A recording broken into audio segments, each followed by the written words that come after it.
Ang init ng noo ni Andy ay parang nagbabagang uling sa palad ni Lena. Bahagya itong umubo, mahina at may kahirapan sa paghinga. Ang maliit na bote ng gatas sa gilid ng higaan ay halos walang laman. Tanging patak na lang ang natira.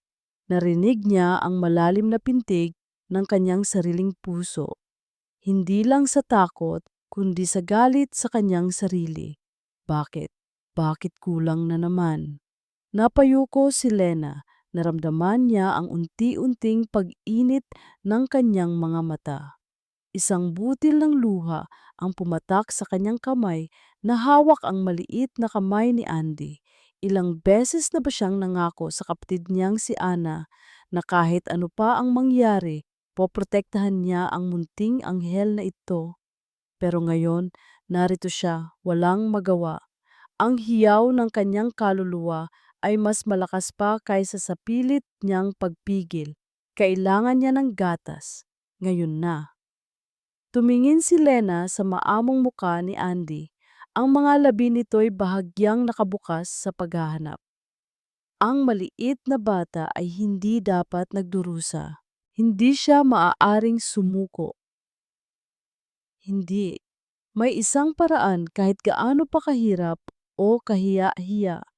Kinuha niya ang kanyang lumang panyong pinunasan ang kanyang luha. Huminga siya ng malalim, pilit pinapatatag ang sarili. Ang pagmamahal niya kay Andy ay mas matindi kaysa anumang kahihiyan o takot na nararamdaman niya. Itinayo niya ang sarili, ang kanyang mga buto ay tila kumalansing sa pagod.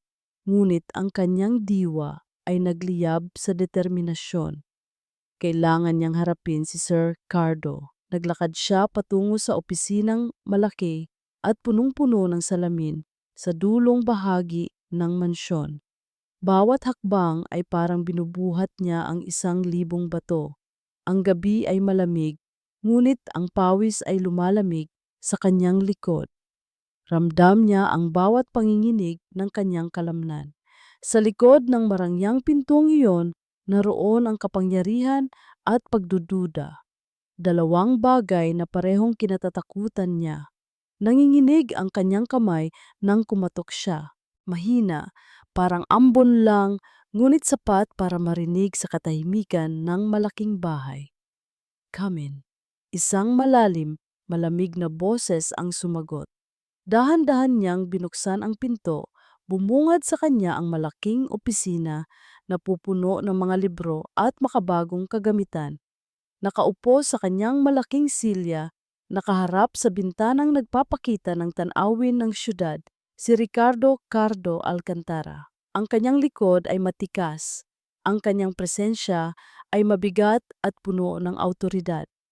Humakbang si Lena sa loob, iniiwan ang kanyang sarili sa liwanag ng opisinang tila nagmamay-ari ng lahat. Sir Cardo, halos pabulong niyang sabi, yumuyuko ng kaunti, hindi niya magawang tumingin ng diretso sa kanya. Ang pagiging katulong niya ay nagpipilit sa kanyang lumihis ng tingin, lalo pa sa pagkakataong ito na mangungutang siya. Unti-unting lumingon si Sir Cardo. Ang kanyang mukha ay seryoso, ang kanyang mga mata ay matalim, parang agila na sinusuri ang kanyang biktima. Walang init, walang nangiti, tanging pagdududa at pag-aaral. Lena, Anya, ang kanyang boses ay walang anumang emosyon. Bakit ka nandito? Hindi pa ba tapos ang iyong mga gawain? Naramdaman ni Lina na bumukol ang kanyang lalamunan.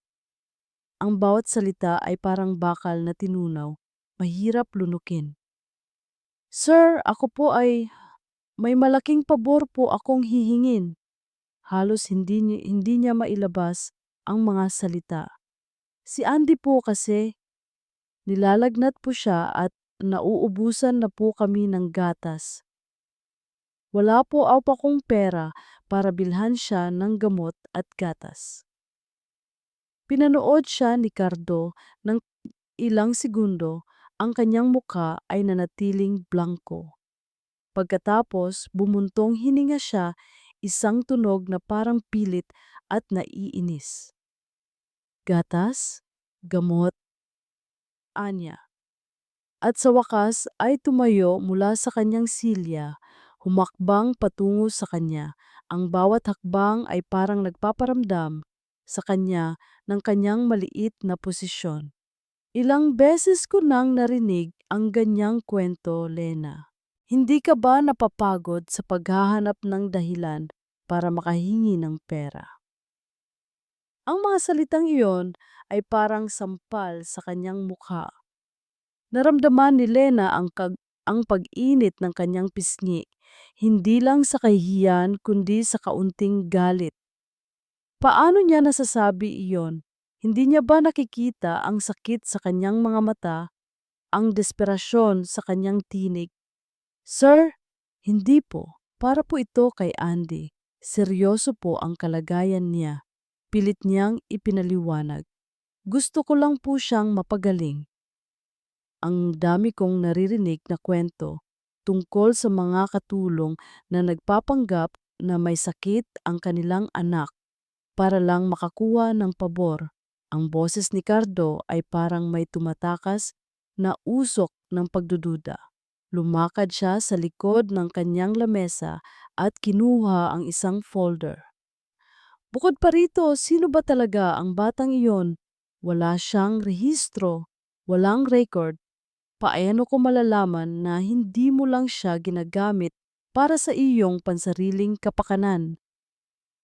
Biglang bumukas ang pinto.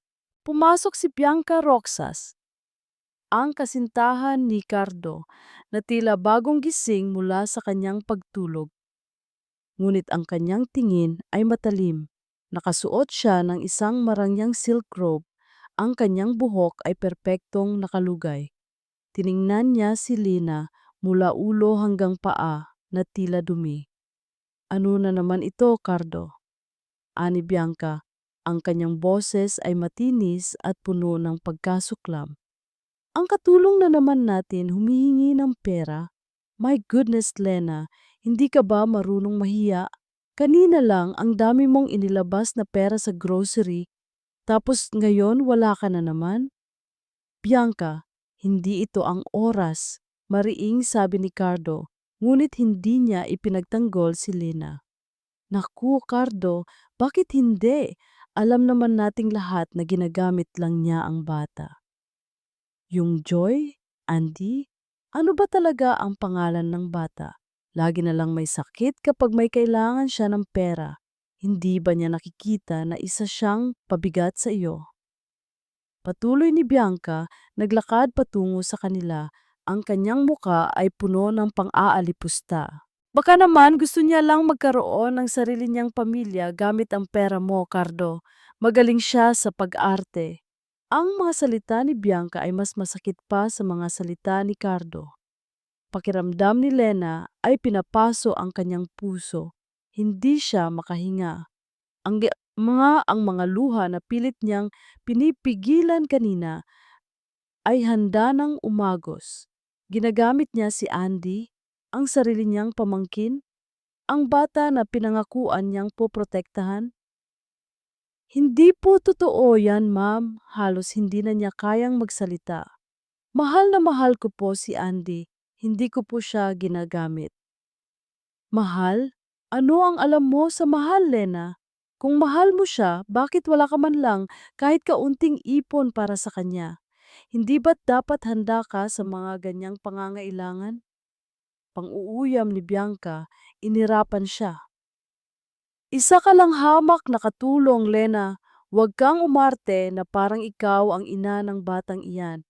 Ang ina nagpaplano. Ang katulong naghihintay lang ng sahod. Umalingaw-ngaw ang mga salita sa tenga ni Lena. Pakiramdam niya ay bawat salita ay isang saksak sa kanyang puso. Ang kanyang kamay ay automatikong gumapang patungo sa kanyang tiyan, kung saan nagtatago ang maliit na peklat. Hindi niya magawang depensahan ang sarili. Ang kahihiyan ay bumalot sa kanya. Tumingin si Cardo kay Lena. May bahagyang pagbabago sa kanyang ekspresyon. Tila may nakita siyang kaunting panginginig sa katawan ni Lena. Sige na, Lena, sabihin mo kung magkano ang kailangan mo. Ang boses ni Cardo ay tila isang utos, hindi pabor. Sumiksik ang kanyang lalamunan. Kailangan ko lang po ng sapat po para sa gatas at gamot. Mga 2,000 po, sir. Bumuntong hininga si Cardo. 2,000? Ganoon lang? Hindi ka ba humingi ng sobra? Hindi ka ba magtatabi para sa sarili mo? Hindi po, sir. Hindi po ako gagawa ng ganoon. Mahina niyang sagot, halos hindi na makatingin. Umiling si Cardo. Sige, bibigyan kita ng pera, pero may kondisyon ako. Lumiwanag ang kaunting pag-asa sa puso ni Lena. Ano po iyon, sir? Sa bawat piso na inilalabas ko para sa batang iyan, dodoblehin mo ang iyong trabaho dito sa bahay. Walang day off sa loob ng 1 buwan. Maglaba ka, maglinis, magluto, lahat. Hindi ka rin aalis sa bahay na ito. Kung may makita akong mali, babawiin ko ang lahat ng ibinigay ko sa iyo.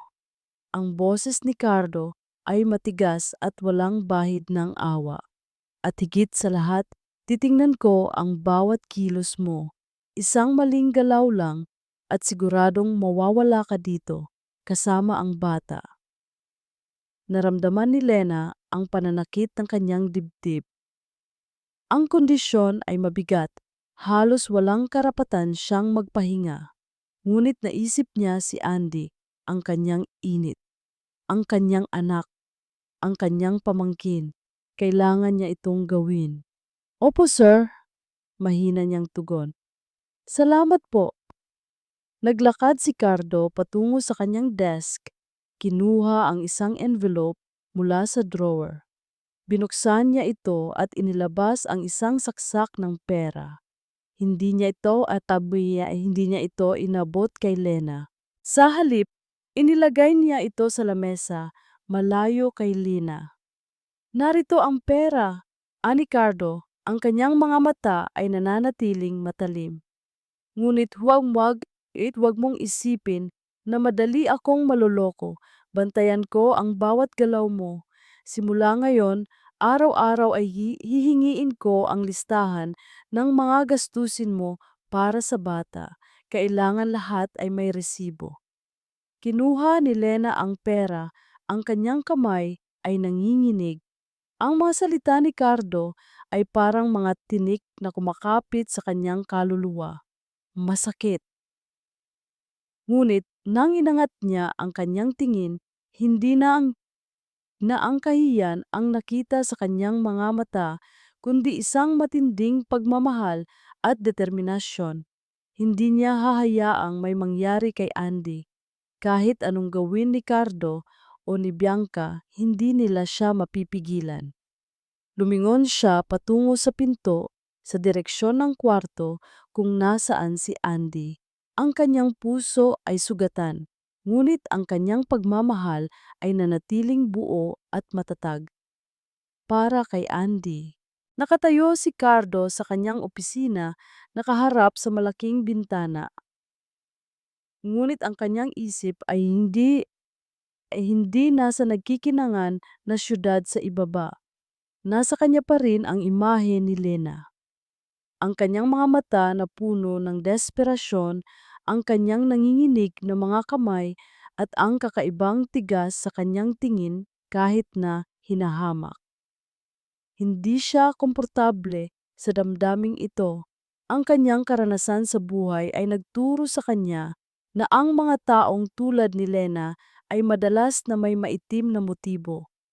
Bakit siya magtitiwala? Bumuntong hininga siya. Ang utos na dagdagan ang trabaho ni Lena ay hindi upang pahirapan siya, kundi upang hindi siya magkaroon ng oras para gumawa ng masama. Isang paraan para kontrolin.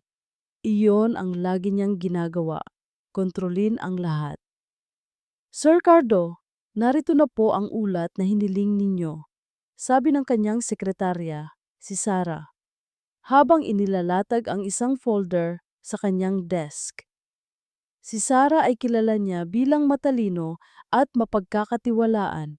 Salamat, Sarah. Tugon ni Cardo, kinuha ang folder. Binuksan niya ito at doon nakalagay ang mga detalyeng pangkalahatan tungkol kay Elena Santos. Walang bahid ng anumang kriminal na record, walang anumang kaduda-dudang background. Malinis. Masyadong malinis para sa isang taong bigla na lang may anak na walang record. Pero ang mga litrato ni Andy, nakita niya ang mga kuha ng thief taker mula sa malayo. Isang bata na payat na may malalaking mata. Hindi siya sigurado, ngunit may isang bagay sa bata na tila pamilyar. Hindi niya matukoy kung ano. Pilit niyang ipinagsawalang bahala ang kakaibang damdaming ito. Maya-maya, narinig niya ang pagbukas ng pinto ng kanyang opisina. Si Bianca, ang kanyang kasintahan. Lumapit ito at niyakap siya mula sa likuran. Ang amoy ng kanyang mamahaling pabango ay agad na kumalat sa hangin. Cardo, bakit hindi ka pa natutulog? Late na, sabi ni Bianca. Ang kanyang boses ay malambing, ngunit may bahid ng pagkayamot. Sana naman ay hindi ka pa rin nag-iisip tungkol sa katulong na iyon. Humarap si Cardo at hinalikan ang noo ni Bianca. Hindi, Bianca, tinatapos ko lang ang ilang trabaho. Naku, Cardo, huwag mong masyadong bigyan ng isip ang mga taong iyon, sabi ni Bianca, hinaplos ang kanyang braso. Alam mo naman kung gaano sila kakulit. Tingnan mo na lang ang mga mata ng Lena na iyon. May gusto kang kunin. Hindi mo lang nakikita dahil masyado kang mabait. Mabait? Napatawa si Cardo, isang mapait na tawa. Hindi ako kailanman naging mabait. Nag-iingat lang ako. Siyempre naman, kaya nga mahal na mahal kita, Cardo. Palagi kang may plano, sabi ni Bianca. At pagkatapos ay bumaling ang tingin sa mga papel sa desk. Huwag mong hayaang maapektuhan ka ng mga ganyang bagay. Ang mahalaga ay ang ating kinabukasan, ang ating pamilya. Kinabukasan, pamilya. Ang mga salitang iyon ay nagdala ng kirot sa puso ni Cardo. Ang kanyang sariling pamilya ay nawasak na. Ang kanyang mga magulang ay namatay ng maaga at ang kanyang maliit na kapatid na babae, si Andrea, ay nawala sa isang trahedya. Ito ang dahilan kung bakit siya naging ganito. Walang tiwala, mapaghinala. Ayaw na niyang maranasan ang sakit ng pagkawala. Kinabukasan, habang nasa hapagkainan si Cardo, pinagmamasdan niya si Lena habang naghahanda ng almusal. Gumagalaw ito ng mabilis at tahimik. Ang kanyang muka ay seryoso at walang emosyon. Ngunit nang dumaan ito sa tabi ni Andy na nakaupo sa isang high chair, hindi niya napigilang hawakan ang ulo ng bata ng bahagya. Isang galaw na puno ng pagmamahal. Nakita niya ang isang bahagyang ngiti sa labi ni Lena na agad ding nawala. Ang bata ay nag-i-improve na po, sir, sabi ni Lena nang walang tingin na tila alam niyang pinagmamasdan siya. Salamat po sa tulong ninyo. Hindi sumagot si Cardo. Bakit niya kailangang maging ganoon? Isang katulong na may ganitong lalim ng damdamin. May kung anong kakaiba sa pagtingin ni Lena kay Andy. Hindi lang ito ang pagmamahal ng isang yaya, parang totoong ina. Pagkatapos ng almusal, habang nagbabasa siya ng pahayagan sa living room, narinig niya ang mahinang boses ni Lena na kumakanta. Isang lumang kundiman, isang awit tungkol sa pag-ibig ng isang ina. Si Andy ay nasa kandungan ni Lena, nakasandal ang ulo nito sa kanyang balikat at mahimbing na natutulog. Ang tanawin ay simple, ngunit may kung anong nagpainit sa kanyang dibdib. Isang kakaibang pakiramdam. Napalingon si Cardo, pilit na inalis ang mga saloobin sa kanyang isip. Baka ginagamit lang niya ang bata para maging cute sa paningin niya. Ang pagiging CEO ng isang malaking kumpanya ay nagturo sa kanya na ang emosyon ay isang kahinaan. Gabi, naabutan niya si Lena sa kusina, naghuhugas ng mga plato. Ang ilaw sa kusina ay malabo at ang tanging naririnig ay ang tunog ng tubig at ang mahinang paghuni ni Lena. Napansin niya na may hawak itong isang lumang kahon na parang yari sa kahoy. Mukhang luma at pinahahalagahan. Nakatago si Lena sa sulok na tila ayaw niyang makita ng kahit sino ang kanyang ginagawa. Binuksan niya ang kahon at sa ilalim ng mga lumang panyo ay mayroong nakatagong isang bagay. Hindi niya nakita kung ano. Naramdaman ni Cardo ang matinding kuryosidad. Bakit ba niya kailangang itago ang anumang bagay? Ang bawat lihim ay isang posibleng banta. Nagpanggap si Cardo na dumaan lamang papunta sa kanyang opisina. Habang papalapit siya, biglang naibulong ni Lena ang pangalan, Ana. Isang pangalan na hindi niya pa naririnig mula kay Lena. Agad na isinara ni Lena ang kahon na parang may nahuli siya. Nang lumingon ito, nakita niya si Cardo na nakatayo malapit sa pinto ng kusina. Ang kanyang mga mata ay nanlaki sa gulat. Sir Cardo, akala ko po ay natutulog na kayo. Sabi ni Lena, ang kanyang boses ay nanginginig. Mabilis niyang itinago ang kahon sa likod ng kanyang likod. Hindi pa. Bakit? Mayroon ka bang tinatago? Tanong ni Cardo. Ang kanyang boses ay kalmado, ngunit may pahiwatig ng pagdududa. Lumapit siya, ngunit hindi masyadong malapit para maging agresibo. Wala po, sir. Mga lumang gamit lang po. Pilit na ngumiti si Lena. Hindi siya naniwala. Alam niya, may mali. Sige, tapusin mo na ang trabaho mo, sabi niya at tumalikod. Ngunit bago pa siya makalabas sa kusina, narinig niya ang mahinang tunog ng isang bagay na nahulog. Lumingon si Cardo. Sa sahig, malapit sa kinaroroonan ni Lina ay isang maliit na litrato. Mabilis itong pinulot ni Lina, ngunit hindi bago pa niya makita. Ang litrato ay ng isang babae na may napakagandang ngiti. At sa kanyang tabi ay isang napakaliit na bata. Hindi niya nakilala ang babae, ngunit ang bata may kung anong nagpakaba sa kanyang dibdib. Isang malabo ngunit pamilyar na larawan. Mabilis na itinago ni Lena ang litrato sa kanyang bulsa. Ang kanyang mukha ay namutla. Wala po ito, sir. Wala. Ulit ni Cardo, ang kanyang mga mata ay naniningkit. Tingnan mo, Lena, ayoko ng mga lihim sa bahay na ito. Kung may itinatago ka, malalaman ko rin. Kaya mas mabuti kung maging tapat ka. Hindi sumagot si Lena. Yumuko lang siya, ang kanyang buong katawan ay tila bumigay. Nagpatuloy si Cardo sa paglalakad papunta sa kanyang opisina, ngunit ang kanyang isip ay hindi na mapakali.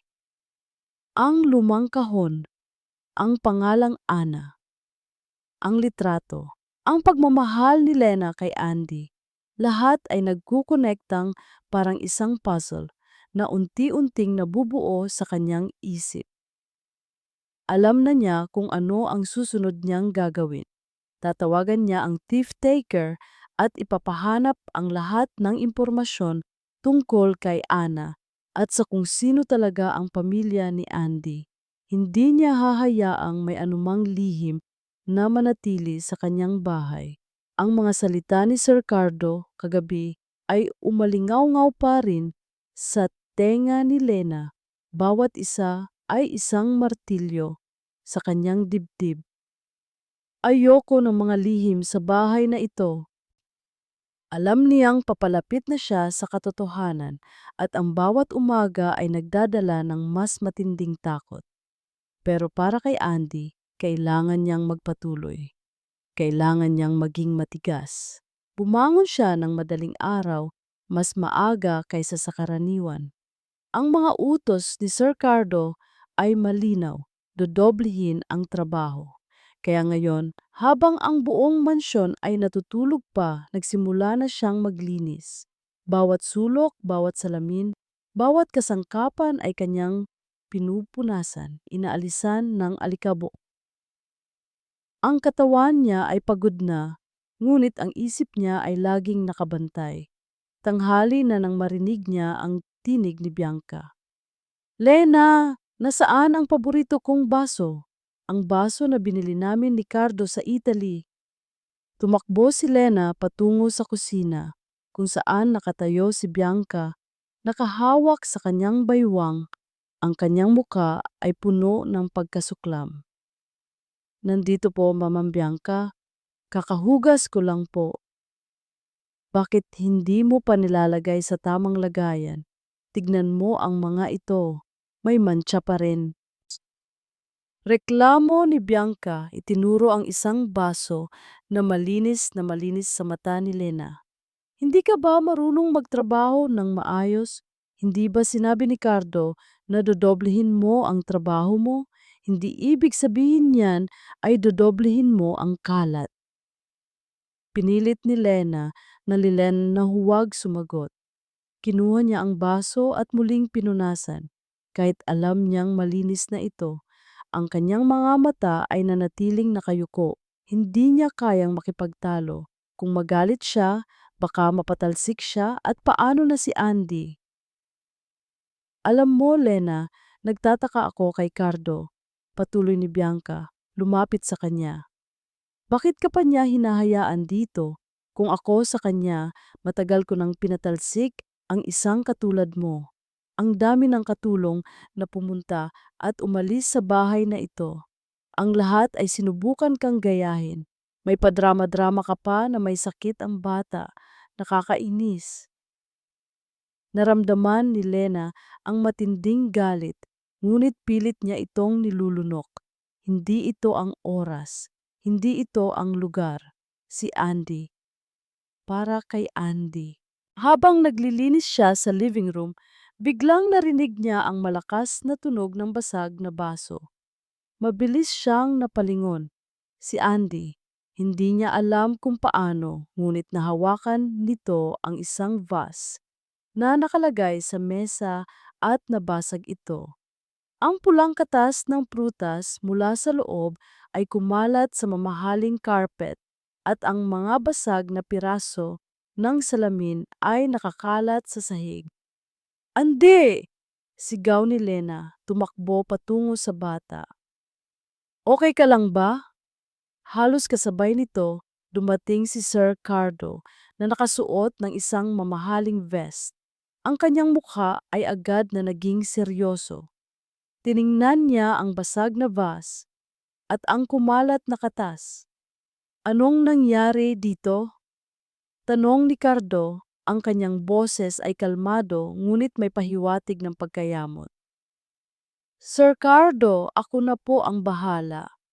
Nagmamadaling sabi ni Lena, itinulak si Andy sa likuran niya. Pasensya na po, ako ang may kasalanan. Hindi ko po siya nabantayan ng maayos. Ayan na naman siya, Cardo. Tignan mo ang bata, napakakulit. Ang bata na yan ang magiging sanhi ng pagkasira ng lahat ng mamahaling gamit natin dito. Sabi ni Bianca na sumunod sa likod ni Cardo. Ipaalis mo na lang kasi silang dalawa. Ang gulo nila. Inasahan ni Lena na magagalit si Sir Cardo na isisigaw niya ang lahat ng masakit na salita. Ngunit sa halip, yumuko si Sir Cardo sa harap ni Andy.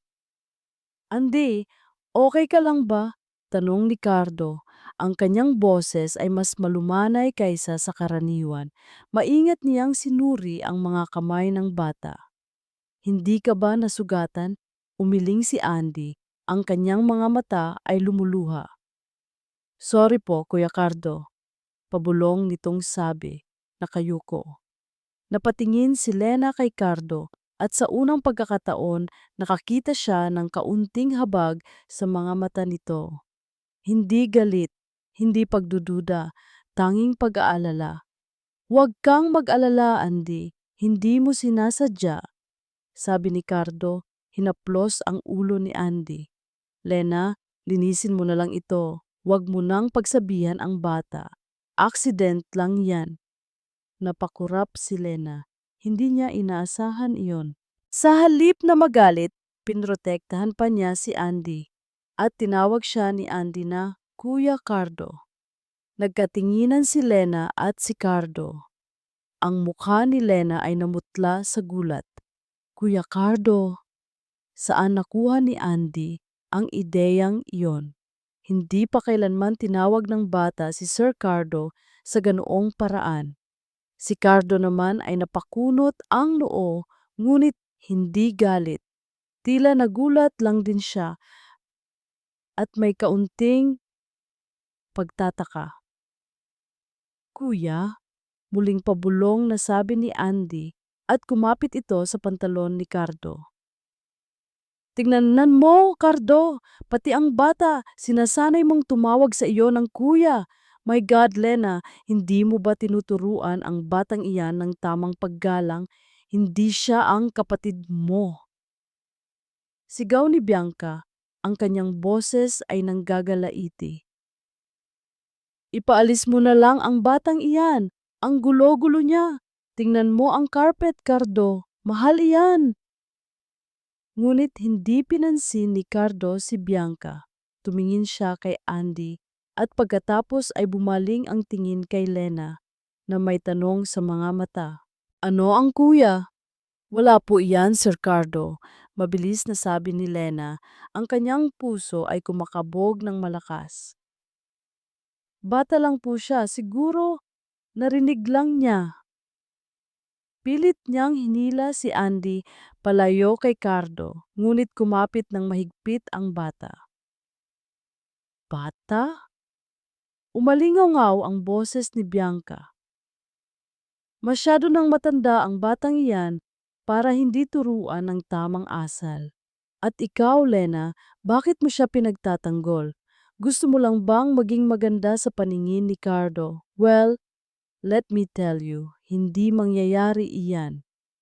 Naramdaman ni Lena na parang unti-unting lumiliit ang kanyang mundo sa pagitan ng galit ni Bianca at ng dahan-dahang paglapit ni Cardo sa kanilang lihim. Kailangan niyang mag-ingat, masyado nang malapit. Nang matapos niyang linisin ang kalat, dinala niya si Andy sa silid nito. Habang pinapatulog niya ang bata, isang matinding sakit ang gumapang sa kanyang dibdib. Kailangan niyang protektahan si Andy. Anumang mangyari. Napadpad ang kanyang isip sa nakaraan sa gabi na nagpabago sa lahat. Parang pelikula, itong bumalik sa kanyang alaala. Mas malinaw kaysa sa dati. Isang maulan na gabi. Ang gulong ng sasakyan ay umiikot ng mabilis. Si Ana, ang kanyang kapatid, ay nakasandal sa manibela. Ang kanyang muka ay puno ng takot.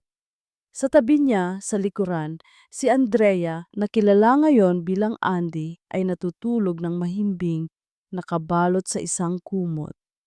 Lena, bilisan mo! Sinusundan tayo!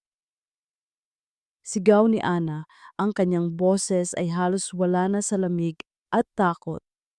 Nagtatago si Lena sa likod ng upuan, ang kanyang puso ay kumakabog. Narinig niya ang malakas na tunog ng sasakyan na humahabol sa kanila. Hindi ko na kaya, Lena. Hindi ko na kaya. Umiiyak na, sabi ni Ana. Biglang isang malakas na tunog ng preno at isang matinding banggaan. Ang mundo ay umikot. Ang mga salamin ay nabasag. Ang ilaw ay kumislap. Narinig niya ang sigaw ni Ana. Andy, ang bata! Kunin mo si Andy, Lena! Tumakas ka. Huwag mong sabihin kahit kanino. Pupuntahan ka nila. Si Ramon, siya ang may pakana ng lahat. Pilit na gumapang si Lena sa kabila ng sakit. Nakita niya si Ana, nakahandusay duguan. Ang kanyang mga mata ay nanatili kay Andrea, na iniligtas niya mula sa isang bumabagsak na bagay. Kinarga niya ang bata kahit na nanginginig ang buo niyang katawan. Ang huling nakita niya bago siya tumakbo ay isang anino na lumalapit sa sasakyan. Isang lalaking nakasuot ng maitim, ang kanyang mukha ay kalahating natatakpan ng anino, ngunit nakita niya ang matalim na mga mata at ang matulis na ilong. Si Ramon. Atoy na Ramon Velasco, ang abogado ng pamilya ng biological father ni Andy na kinakabahan si Ana noon pa man. Napabalik si Lena sa kasalukuyan, basang-basa ng pawis. Nanginginig pa rin ang kanyang mga kamay. Naramdaman niya ang matinding takot na bumalik. Napakalinaw ng alaala. Hindi niya maaring hayaang mangyari iyon kay Andy. Kinuha niya ang kanyang lumang kahon. Maingat niyang binuksan at doon nakita niya ang 2 piraso ng sirang locket. Isang puso na nahati sa 2. Ibinigay ito ni Ana sa kanya. Para ito sa iyo at kay Andrea. Para lagi kayong magkasama. Ang kanyang piraso ay may larawan ni Ana at Lena noong bata pa sila. Ang piraso naman ni Andrea ay may larawan ni Andrea bilang isang sanggol. Pilit niyang pinagdugtong ang 2 piraso. Kung magkasama sila, buo. Pero kung hiwalay, kailangan niyang umalis. Ngayon, bago pa mahuli ang lahat, hindi na niya kaya ang mga tingin ni Sir Cardo, ang mga salita ni Bianca, ang matinding takot sa kanyang puso. Mas mabuti pang mamuhay sila sa kahirapan basta ligtas si Andy. Hinanda niya ang isang maliit na bag, inilagay ang ilang damit para kay Andy, at ang pera na ibinigay ni Cardo. May kaunting luha na lumabas sa kanyang mga mata. Masakit iwanan ang lahat. Masakit na isipin na kinailangan niyang tumakas. Ngunit ito ang tanging paraan. Maingat siyang lumabas ng silid ni Andy. Hinawakan ang kamay ng natutulog na bata. Naglakad siya patungo sa pintuan sa likod kung saan walang bantay. Ang bawat hakbang ay parang bumubulong sa kanya na, "Takbo, bilisan mo." Nanginginig ang kanyang mga kamay nang dahan-dahan niyang binuksan ang pintuan. Huminga siya ng malalim, naghahanda sa pagtakbo. Ngunit nang tuluyan niyang mabuksan ang pintuan, nakatayo sa labas sa ilalim ng malamlam na ilaw ng poste, si Ricardo Cardo Alcantara. Nakasandal siya sa pader, ang kanyang mga kamay ay nasa bulsa, ang kanyang muka ay seryoso. Walang anumang emosyon na nababasa sa kanyang mga mata, ngunit ang kanyang presensya ay napakabigat. "Saan ka pupunta, Lena?" Tanong ni Cardo. Ang kanyang boses ay kalmado, ngunit ang bawat salita ay parang isang yelo na bumaba sa kanyang gulugod. Ang kanyang mga mata ay naniningkit. Nakatingin si Cardo kay Lena na nakaputla ang mukha at may hawak na maliit na bag. Ang kanyang mga mata ay naniningkit. Nagugulat si Lena sa kanyang presensya at hindi niya maitago ang takot sa kanyang mukha. "Saan ka pupunta, Lena?" Ulit ni Cardo, ang kanyang boses ay mas matigas na ngayon. "Hindi ka pa marunong sumunod? Sinabi ko na hindi ka aalis sa bahay na ito." Hinakbang ni Lena ang kanyang mga paa, sinubukang mag-isip ng dahilan. "Sir Cardo, ako po ay, gusto ko lang po sanang kumuha ng hangin. Masikip po kasi sa loob." Ngunit hindi siya naniwala. Ang hawak niyang bag, ang kanyang panginginig, ang nakita niyang litrato kagabi. May kung anong koneksyon ang lahat. "Hangin?" Natawa si Cardo. isang mapait na tawa. Sa hating gabi, at may kasama ka pang bag? Ano ang laman niyan? Ang pera na ibinigay ko sa iyo? Hindi po, sir. Hindi po totoo iyan. Depensa ni Lena, ang kanyang tinig ay nanginginig. Yumuko siya, tila ayaw niyang makita ni Cardo ang kanyang mga mata. Gusto ko lang po talagang maglakad-lakad. Huwag ka nang magsinungaling, Lena, sabi ni Cardo, lumapit ng kaunti. Alam kong may itinatago ka. At sa bahay na ito ayoko ng mga lihim. Kinuha niya ang braso ni Lena, hinila siya pabalik sa loob ng bahay at isinara ang pintuan. Ipinaupo niya si Lena sa living room at kinuha ang bag. Binuksan niya ito. Sa loob ay nakita niya ang mga damit ni Andy, ilang bote ng gatas at ang pera na ibinigay niya. Bukod pa roon, nakita niya ang lumang kahon. Kinuha ni Cardo ang kahon. Nagkatinginan sila ni Lena. Ang mga mata ni Lena ay puno ng pakiusap. Ngunit hindi niya pinansin. Binuksan niya ang kahon. Ang una niyang nakita ay ang 2 piraso ng locket. Kinuha niya ito. Isang puso na nahati sa 2 at sa bawat piraso ay mayroong nakatagong litrato. Ang isa ay isang litrato ng isang babae at isang batang babae na halos kamukha ni Lena. Ang isa naman ay isang litrato ng isang sanggol. Naaalala niya ang lumang kahon ng mga laruan ni Andrea, ang kanyang kapatid. Mayroon doon isang locket, isang puso na nahati sa 2. Hindi niya naaalala kung saan napunta ang locket na iyon matagal na. Ngunit ang litrato ng sanggol sa locket ni Lena at ay nagpakaba sa kanyang dibdib. Pamilyar, masyadong pamilyar. Ano ito, Lena? Tanong ni Cardo. Ang kanyang boses ay kalmado na ngayon, ngunit may pahiwatig ng pagdududa. Sino ang mga ito? Hindi sumagot si Lena. Yumuko lang siya, ang kanyang buong katawan ay tila bumigay. Lena, gusto kong marinig ang katotohanan, sabi ni Cardo at umupo sa harap niya. Ang kanyang mga mata ay matalim, parang sinusuri ang bawat galaw niya. Sino ang bata sa litrato? Sino ang babae? Umiling si Lena. Hindi ko po masasabi, sir. Hindi po ako maaaring magsalita. Bakit? May nagbabanta ba sa iyo? Tanong ni Cardo. May kung anong kakaiba sa sagot ni Lena. Bakit niya kailangang itago?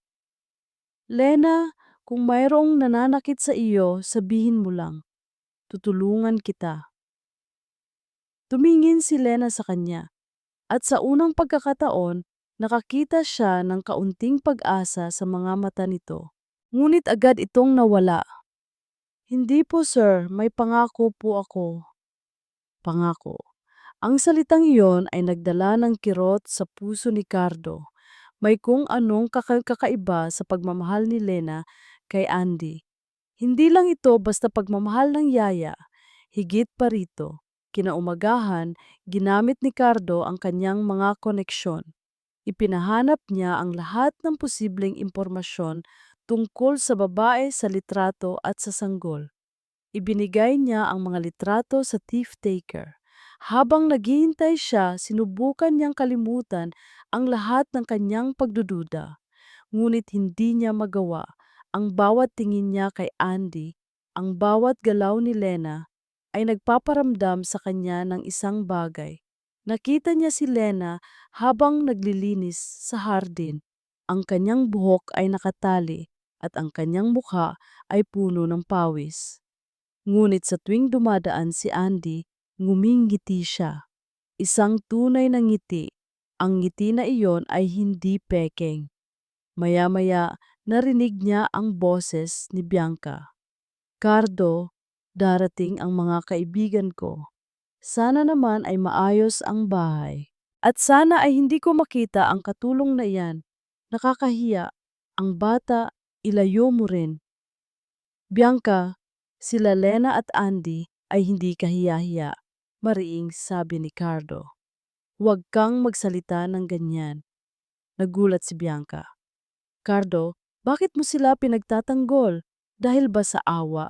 Tingnan mo ang sarili mo, Cardo. Nagiging masyado kang malambot. Hindi ganyan ang Cardo Alcantara na kilala ko. Maraming bagay ang hindi mo alam, Bianca. Tugon ni Cardo, ang kanyang boses ay malamig. Tumingin si Bianca sa kanya, ang kanyang mga mata ay naniningkit. Ano ang ibig mong sabihin? Wala, sabi ni Cardo. Hindi niya maaaring sabihin kay Bianca ang lahat. Alam niyang may kung anong mali kay Bianca. Ang kanyang mga salita ay madalas na may kaunting pahiwatig ng inggit at galit. Kinaumagahan, habang nasa kanyang opisina, may tumawag sa kanya, ang thief taker. Sir Cardo, may nahanap po kaming impormasyon. Ang babae sa litrato ay si Ana Santos, kapatid po ni Elena Santos. Namatay siya sa isang aksidente ilang taon na ang nakakaraan at ang bata. Biglang napakapit si Cardo sa telepono. Ano ang tungkol sa bata? Sir, may isa pa kaming nakita. Ang batang babae sa litrato ay mayroong birthmark na hugis bituin sa kanyang leeg. Eksaktong kapareho ng description ng nawawalang anak ng isang mayamang pamilya ilang taon na ang nakakaraan. Ang kanyang pangalan ay Andrea Alcantara. Ang telepono ay halos mahulog sa kamay ni Cardo. Andrea Alcantara, ang kanyang kapatid, ang kanyang maliit na kapatid na babae na inakala niyang patay na. Isang matinding kirot ang gumapang sa kanyang dibdib na sinundan ng isang hindi kapanipaniwalang pag-asa. Andi, Andrea, agad siyang tumayo. Kailangan niyang makita si Lena, kailangan niyang malaman ang lahat. Ngayon, naramdaman ni Lena ang matinding kaba sa kanyang dibdib. Sa mga nakaraang araw, may kakaiba sa mga tingin ni Sir Cardo. Hindi na ito puro pagdududa at galit.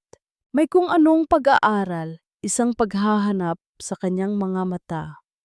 Bawat tanong niya, bawat sulyap niya kay Andy ay parang tumutukoy sa katotohanan na pilit niyang itinatago.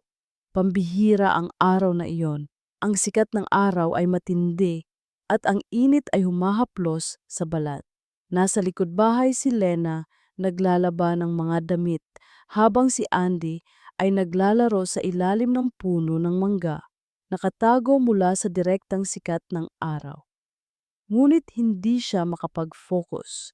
Ang kanyang isip ay abala sa mga nakaraang gabi, sa mga nakaraang tanong. Naaalala niya ang mukha ni Cardo nang makita niya ang locket. Ang mga mata nito ay naniningkit, ang kanyang labi ay bahagyang nakabukas. Alam niyang malapit na, masyado nang malapit, at ang tawag ni Andy na Kuya Cardo. Isang inosenteng tawag na nagdulot ng malalim na epekto. Bigla, lumakas ang ihip ng hangin. Napaalala nito sa kanya ang gabi ng aksidente, ang gabi na nagpabago sa kanyang buhay magpakailanman.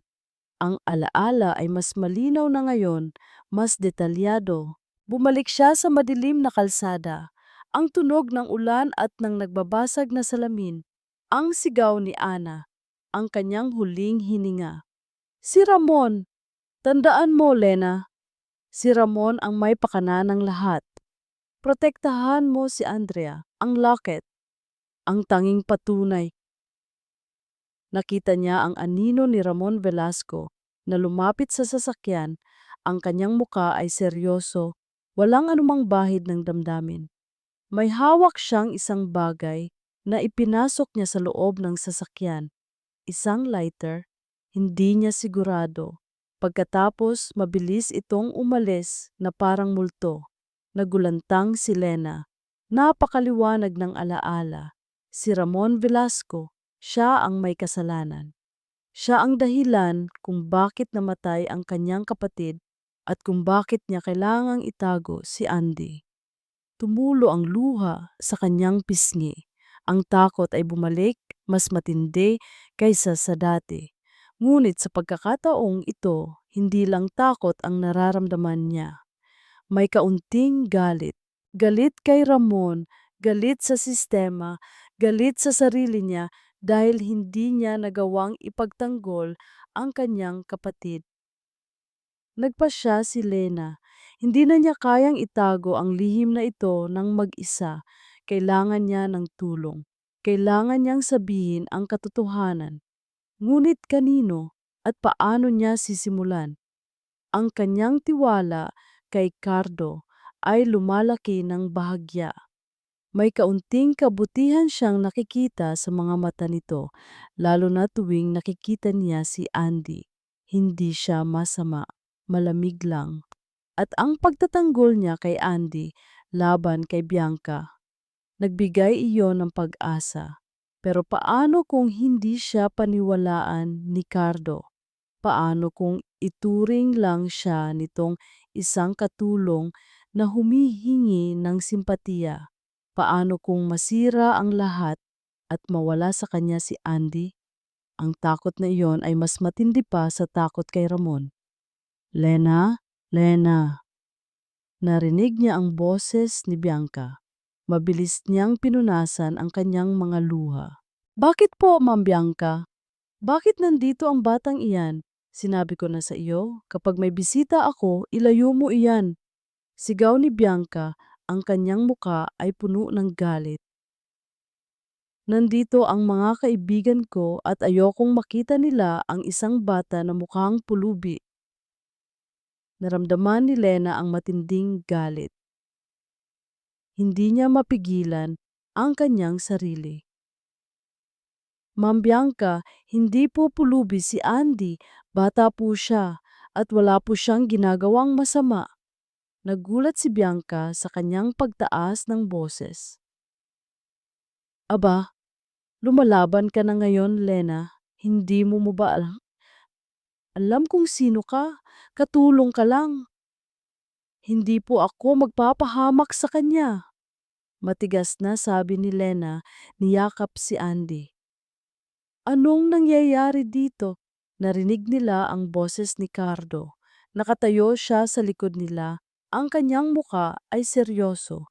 Ang kanyang mga mata ay naniningkit at tila may kung anong nagliliyab sa kanyang tingin. Cardo, ang katulong mo, nilalabanan ako. Reklamo ni Bianca, nagmamadaling lumapit kay Cardo. Tignan mo ang bata, gumagala-gala lang dito. At siya, sinasagot na ako. Bianca, hindi ito ang oras para mag-away. Sabi ni Cardo, ang kanyang boses ay kalmado ngunit matigas. Pumasok ka na sa loob. Nagulat si Bianca sa tono ni Cardo, ngunit sumunod din ito. Ngunit bago ito pumasok, inirapan nito si Lena. Lumapit si Cardo kay Lena. Tiningnan niya ang kanyang mga mata. Lena, ano ang nangyayari? Bakit kayo nag-aaway? Hindi sumagot si Lena. Yumuko lang siya. Lena, gusto kong marinig ang totoo. Sabi ni Cardo, ang kanyang boses ay mas malumanay ngayon. Meron ka bang itinatago? Meron ba akong dapat malaman? Napakapit si Lena sa kanyang sarili. Ang pag-asa ay bumabalik. Ngunit ang takot ay mas matindi pa rin. Paano kung magkamali siya? Paano kung masira ang lahat? Sir! Nagsimula si Lena, ngunit hindi niya mailabas ang mga salita. Biglang tumakbo si Andy kay Cardo. Kuya Cardo, laro po tayo. Nagulat si Cardo. Tiningnan niya si Andy at pagkatapos ay bumaling ang tingin kay Lena. Ang kanyang mga mata ay puno ng pagtataka. Naramdaman ni Lena ang matinding kaba. Ano ang ibig sabihin nito? Bakit tinawag ni Andy si Cardo na kuya? Parang may kung anong koneksyon ang lahat. Ngunit bago pa niya maintindihan ang lahat, may narinig siyang tunog. Isang tunog na nagpabago sa lahat. Isang matalim na tunog ng pagkabagok ng salamin ang narinig sa labas ng mansyon. Sinundan iyon ng malakas na pagtunog ng alarma ng sasakayan. Mabilis na tumakbo si Cardo patungo sa gate habang si Lena naman ay niyakap ng mahigpit si Andy. May kung anong kakaiba sa kanyang puso. Narinig niya ang boses ni Cardo na galit na galit. May kung anong nangyayari, may kung anong malalim. Nagulantang si Cardo sa malakas na basag ng salamin at sunod-sunod na busina ng sasakyan. Agad siyang tumakbo patungo sa gate, ang kanyang puso ay kumakabog ng malakas. Ano na naman ito? Nang makarating siya sa gate, nakita niya ang isang delivery van na nakabangga sa bakod ng mansyon. Isang gulong nito ang sumabog. Ang driver ay lumabas, nagmamadaling humingi ng paumanhin. Pasensya na po, sir. Bigla na lang po kasing may tumawid. Hindi ko po sinasadya. Isinantabi ni Cardo ang insidente, ngunit ang kanyang isip ay hindi pa rin mapakali. Ang tawag ni Andy sa kanya at sa kanya na kuya, ang locket, ang litrato, ang lihim ni Lena, ang lahat ay tila konektado at ang bawat piraso ay bumubuo ng isang malaking larawan na hindi niya maintindihan. Bumalik siya sa loob ng bahay. Nakita niya si Lena na nakaupo sa sofa, niyakap si Andy ng mahigpit. Ang kanyang muka ay namutla pa rin. Lena, sino ang Ana na iyon? Tanong ni Cardo. Ang kanyang boses ay kalmado, ngunit may pahiwatig ng pagbabanta. Nilabas niya ang 2 piraso ng locket at inilapag sa mesa. At ano ang koneksyon mo sa batang ito? Bakit mo siya tinatago? Bakit hindi mo sabihin sa akin ang totoo? Nanginginig ang buong katawan ni Lena. Ang kanyang mga mata ay nanlalaki sa takot at ang kanyang labi ay nanginginig. Sir Cardo, hindi ko po kaya. Kailangan mong sabihin, Lena. Sabi ni Cardo, ang kanyang boses ay matigas.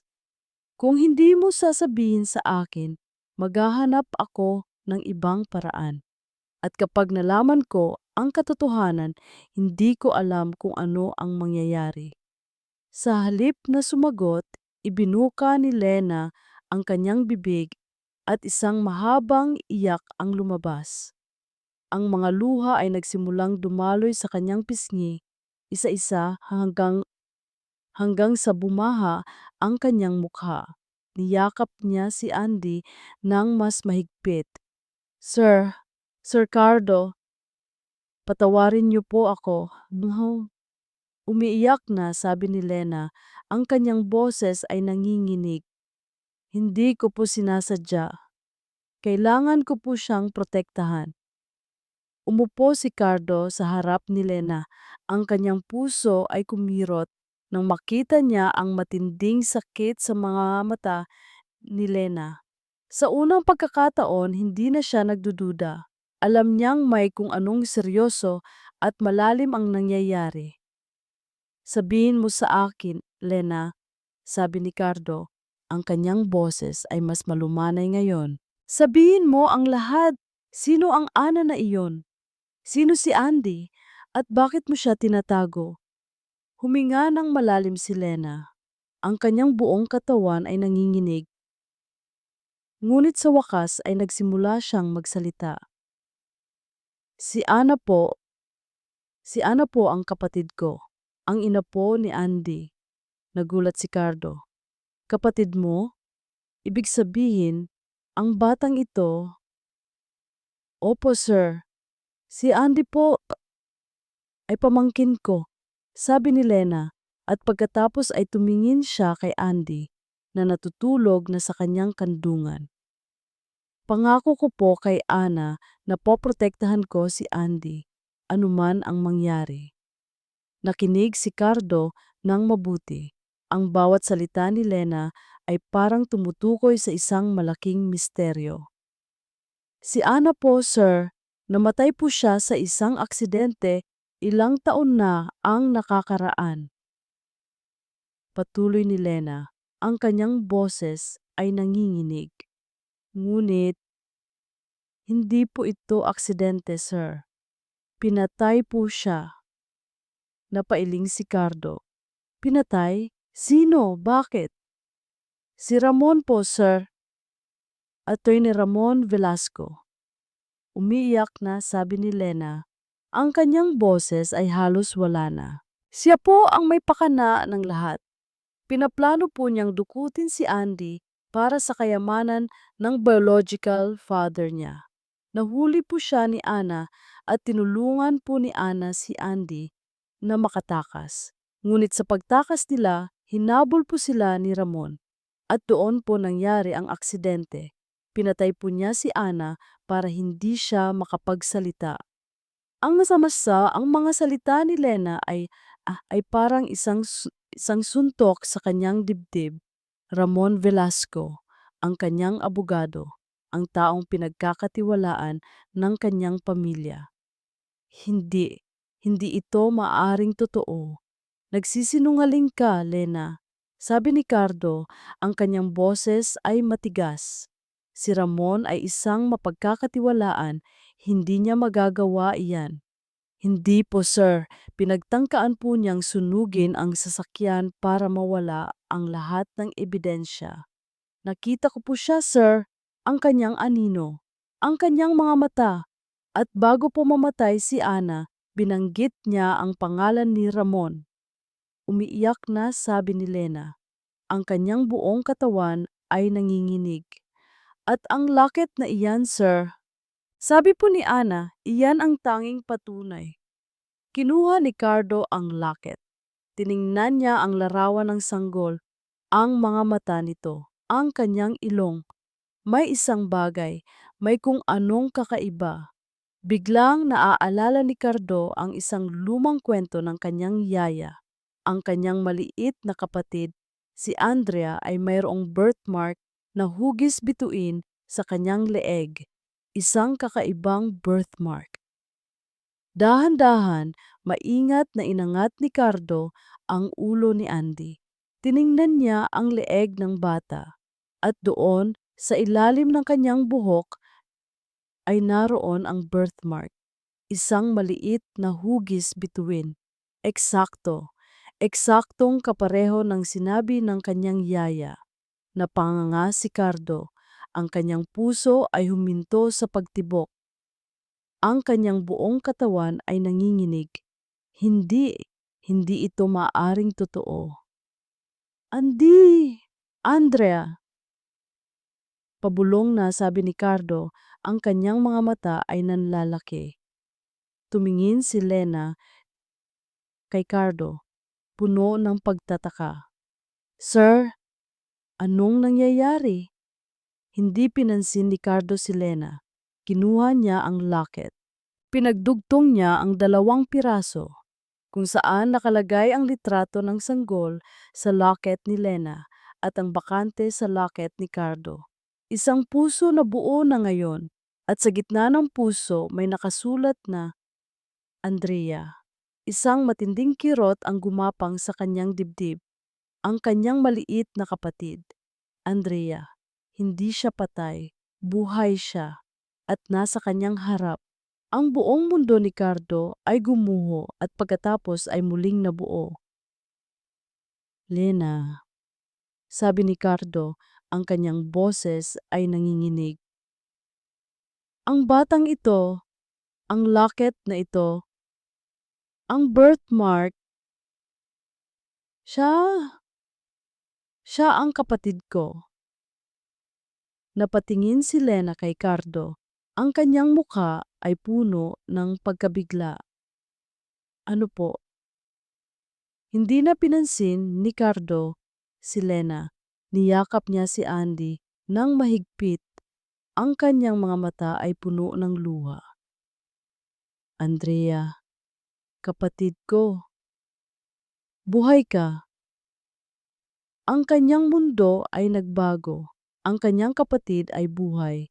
At si Lena, Ang babaeng pinagkakamalan niyang masamang tao ay ang nagligtas sa kanyang buhay. Ang kanyang galit kay Ramon Velasco ay umabot sa sukdulan. Ang taong pinagkakatiwalaan niya ay ang taong kumitil sa buhay ng kapatid ni Lena at nagtago sa kanyang kapatid. Ang sigaw ni Sir Cardo, ang kanyang mahigpit na pagkakayakap kay Andy, at ang paulit-ulit na pagbanggit sa pangalan na Andrea. Lahat ng iyon ay umalingaw-ngaw sa tenga ni Lena. Hindi niya maintindihan. Ang kanyang mundo ay tila umiikot. Si Andy, si Andrea, kapatid ni Sir Cardo, napakapit si Lena sa kanyang sarili. Nakita niya ang matinding pagkabigla at kaligayahan sa mukha ni Sir Cardo na ngayon ay puno ng luha. Niyakap niya si Andy at ang maliit na bata ay nagsing, naguguluhan, ngunit agad ding kumapit sa kanya. Ang mga luha ni Sir Cardo ay dumadaloy at sa mga sandaling iyon, hindi siya ay isang mayaman at makapangyarihang CEO. Siya ay isang kapatid na nakahanap ng kanyang nawawalang mahal sa buhay. Sir Cardo, ano po ang ibig ninyong sabihin? Halos pabulong na tanong ni Lena, ang kanyang boses ay nanginginig. Hinarap siya ni Cardo, ang kanyang mga mata ay basang-basa, ngunit puno ng matinding emosyon. Siya, si Andy, si Andrea, Lena, ang kapatid ko. Ang kapatid kong akala ko ay matagal nang patay. Isang matinding pagkabigla ang bumalot kay Lena. Hindi niya inaasahan ito. Ang kanyang pamangkin, ang anak ng kanyang kapatid, ay ang nawawalang kapatid ng kanyang amo. Ang lahat ng lihim, ang lahat ng pagdurusa, ang lahat ng pagtatago. Ngayon ay nagkaroon ng koneksyon. Pero, paano po? Tanong ni Lena, ang kanyang isip ay gulong-gulo. Ang locket, sabi ni Cardo, ipinakita ang locket na buo na ngayon at ang birthmark parehong-pareho sa kwento ng aking yaya at ang iyong kwento tungkol kay Ramon, lahat ay nagkakatugma. Ang pagkabigla ay napalitan ng isang matinding pagsisisi sa puso ni Lena. Pagsisisi dahil sa kanyang pagtatago. Pagsisisi dahil sa pagdududa na ipinaranas niya kay Cardo. At pagsisisi dahil sa matinding sakit na dulot nito. Sir Cardo, patawarin niyo po ako. Umiyak na sabi ni Lena, yumuko. Patawarin niyo po ako sa pagtatago ng katotohanan. Natakot lang po ako. Natakot po ako na baka kunin niyo po siya sa akin. At natakot po ako kay Ramon. Dahan-dahan inangat ni Cardo ang kanyang ulo. Tiningnan niya ang kanyang mga mata at sa unang pagkakataon, walang pagdududa, walang galit. Tanging pag-unawa. Hindi, Lena, ako ang humihingi ng tawad. Sabi ni Cardo, ang kanyang boses ay nanginginig. Ako ang nagduda sa iyo. Ako ang nagbigay ng sakit sa iyo. Ikaw ang nagligtas sa aking kapatid. Ikaw ang nag-alaga sa kanya sa loob ng maraming taon. Utang na loob ko sa iyo ang buhay niya. Isang matinding kaluwagan ang naramdaman ni Lena. Ang bigat na matagal niyang dinala ay tila unti-unting nawala. Ang kanyang mga luha ay patuloy na dumadaloy, ngunit ngayon ay may kaunting ginhawa.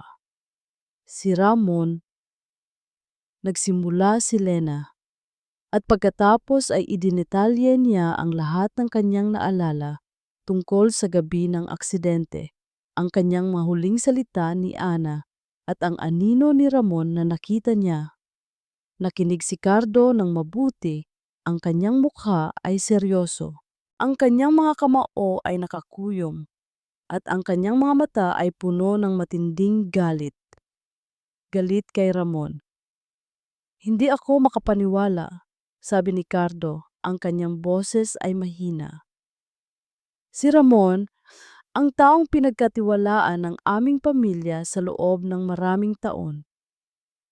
Siya ang pumatay sa iyong kapatid at nagtago sa akin ng aking kapatid. Niyakap ni Lena si Cardo. Hindi niya alam kung bakit, ngunit sa mga sandaling iyon, naramdaman niya ang isang matinding koneksyon sa kanya. Sila ay parehong biktima ni Ramon. Sila ay parehong nagdurusa. Sir Cardo, kailangan nating mag-ingat, sabi ni Lena. Si Ramon ay mapanganib, gagawin niya ang lahat para hindi malaman ang katotohanan. Alam ko, sabi ni Cardo, ang kanyang boses ay matigas. Ngunit hindi ko siya hahayaan. Hindi ko siya hahayaan na makatakas. At hindi ko hahayaan na may mangyari sa iyo at kay Andrea. Umalis si Cardo at bumalik na may dalang lumang album ng larawan. Inilapag niya ito sa mesa. Narito ang ilang lumang litrato ng aming pamilya. Baka makatulong ito sa atin. Tiningnan ni Lena ang album. Mga larawan ng mga magulang ni Cardo na parehong mukhang mabait at masayahin. At pagkatapos, nakita niya ang litrato ng isang maliit na batang babae na nakangiti, na may birthmark na hugis bituin sa kanyang leeg. Si Andrea, ang batang babae sa litrato ni Ana. Tignan mo ito, Lena, sabi ni Cardo. Itinuro ang isang litrato ng kanyang pamilya kasama si Ramon Velasco. Si Ramon, noon pa man, malapit na siya sa amin.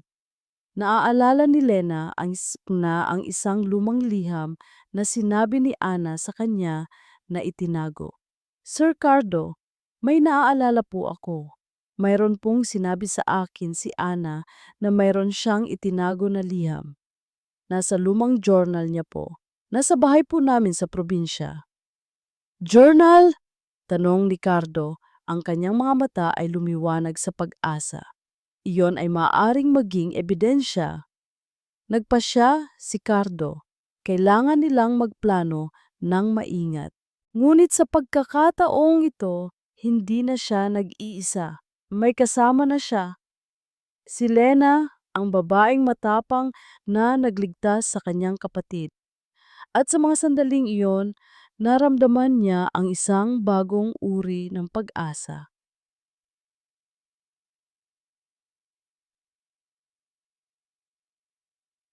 Ang haplos ng araw sa kanyang muka ay hindi na tila nakakairita.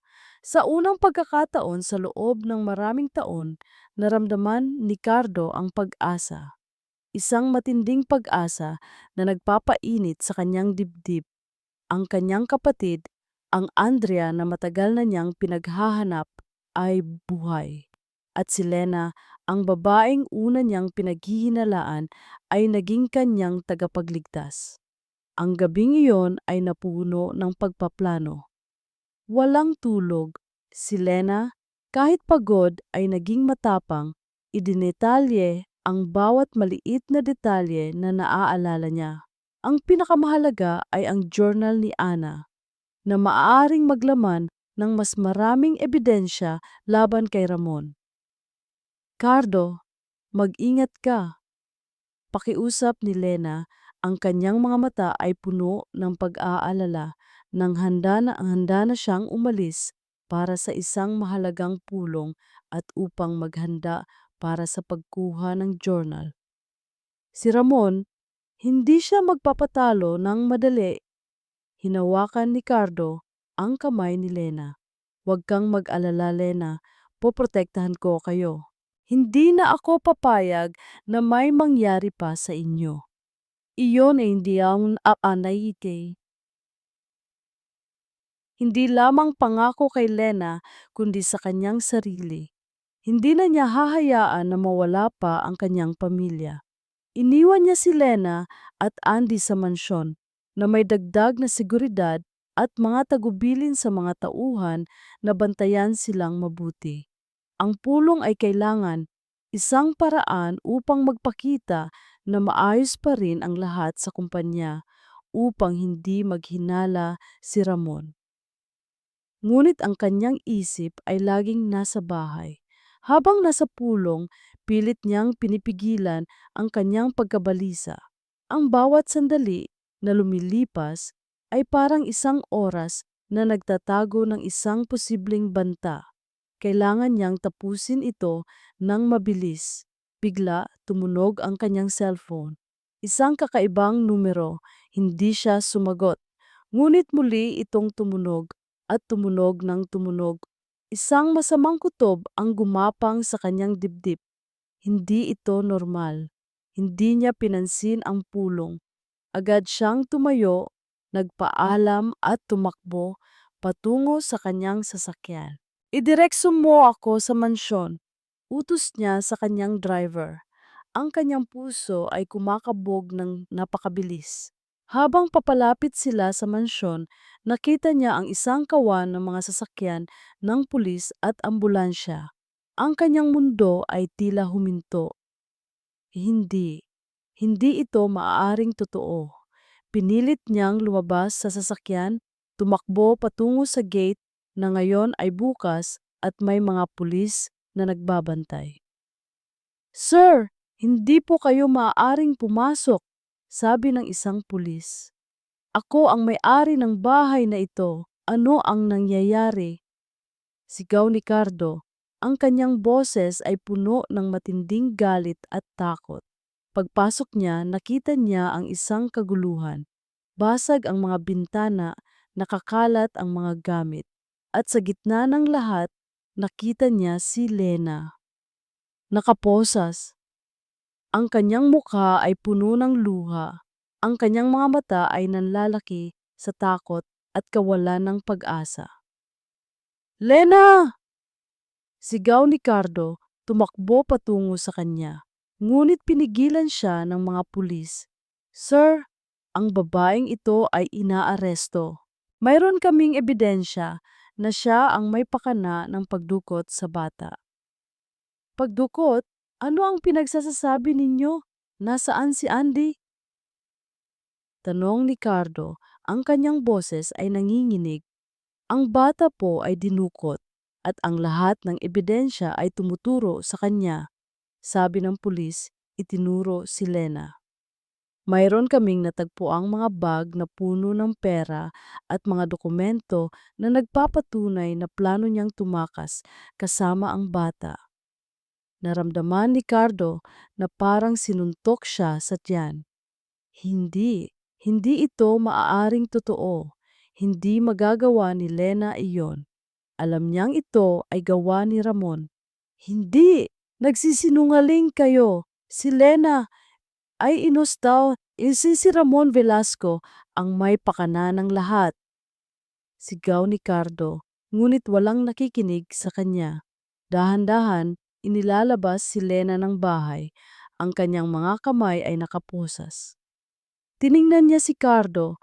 Ang kanyang mga mata ay puno ng pakiusap, ngunit wala siyang magawa. Sir Cardo, si Andy. Si Andy po. Umiiyak na, sabi ni Lena. Ang kanyang boses ay halos wala na. Lena! Huwag kang mag-alala. Hahanapin ko si Andy at ilalabas kita rito. Sigaw ni Cardo, pilit na kumakawala sa mga pulis. Ngunit huli na ang lahat. Isinakay si Lena sa sasakyan ng pulis at sa gitna ng kaguluhan, nakita niya ang isang itim na van na mabilis na humarurot palayo. Sa loob nito, nakita niya ang maliit na figura ni Andy na pilit na humihingi ng tulong. Andy! Sigaw ni Cardo. Ang kanyang boses ay nawawala sa hangin. Isang matinding kirot ang gumapang sa kanyang dibdib. Wala. Wala na ang lahat. Nawala si Lina. Nawala si Andrea. Ang lahat ng pag-asa na naramdaman niya kanina ay naging isang matinding kawalan ng pag-asa. Bigla, tumunog ang kanyang cellphone. Isang kakaibang numero. Sinagot niya ito.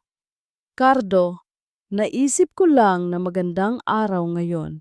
Sabi ng isang boses na nakakapanindig balahibo. Ito si Ramon Velasco. Ang kanyang boses ay puno ng pang-uuyam. Mayroong ilang katanungan ang pulisya tungkol sa iyong katulong. At ang iyong kapatid.